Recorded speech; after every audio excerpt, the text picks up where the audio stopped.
দেখো এবারটা কি বলছে 25শে বৈশাখের 20 দিন পরের তারিখটি কি 25শে বৈশাখের 20 দিন পরের তারিখটি কি তাই না আগে যেটা করছি সেটার মতো না তাহলে কি করব দিন যোগ করব কি করব দিন দেখো দিন যোগ ওকে দিয়ে একটা কলম এবার দেখো দিন আছে কত 25 দিন কত দিন 25 আর আছে কত 30 দিন সমান কত 45 দিন 45 দিন একটু কি বুঝছো না বুঝো নাই 25 দিন আর 20 দিন কয় দিন হলো 45 দিন এবার দেখো এটা কি মাস বৈশাখ মাস তাহলে বৈশাখ মাস কত দিনে যায় আমরা জানি কি বাংলা যে 12টা মাস আছে প্রথম 5টা যায় 31 এ আর বাকি 7টা যায় 30 এ তাহলে বৈশাখ মাস দিয়ে বাংলা বছর শুরু হয় তাহলে বৈশাখ মাসে কত দিন 31 দিন তাহলে দেখো যেহেতু কি লিখো যেহেতু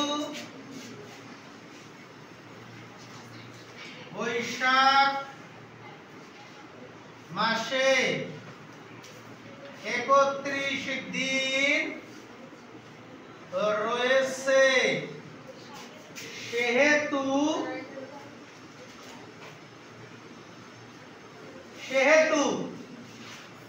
এই 25শে বৈশাখে 25 এ যা সাথে দেখে লিখতেছি বুঝছো আমার ভাবে না স্যার মুখস্থ বলতেছে যা লেখা আছে প্রশ্নে তাই বলতেছি কিন্তু 25শে বৈশাখ এর 20 দিন পরে তারিখটি হবে ঠিক আছে কি হবে দেখো মোট দিন কত হইছে 45 আর বৈশাখ মাসে কত দিন 31 বিয়োগ করলে কি হয়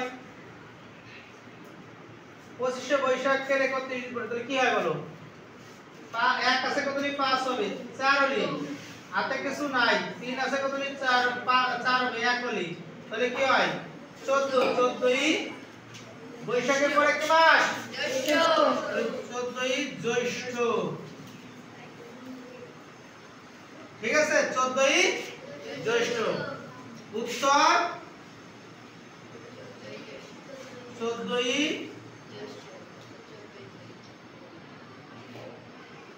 জ্যৈষ্ঠ বোঝো না কে বলো কিছু বুঝছো বোঝো না এমন কেউ আছো যদি না বোঝো তাহলে বলো আগে কি করতে হবে দিন যোগ করতে হবে তারপরে দেখো এটা কি মাস বৈশাখ মাসে কত দিন সেটা আবার বের করতে হবে বৈশাখ মাসে আমরা জানি 31 দিন তাহলে এখন যেহেতু বৈশাখ মাসে 31 দিন রয়েছে সেহেতু 25শে বৈশাখের প্রশ্ন থেকে যেহেতু বৈশাখ মাসে 31 যেহেতু বৈশাখ মাসে 31 দিন রয়েছে সেহেতু পুরো প্রশ্ন থেকে লিখব 25শে বৈশাখের 20 দিন পরে তারিখটি হবে এই মোট দিন 45 বিয়োগ আর বৈশাখ মাসে 31 বিয়োগ করলে 14ই জ্যৈষ্ঠ উত্তর 14ই জ্যৈষ্ঠ কারো সমস্যা আছে না আছে না গুড তাহলে উঠাই নাও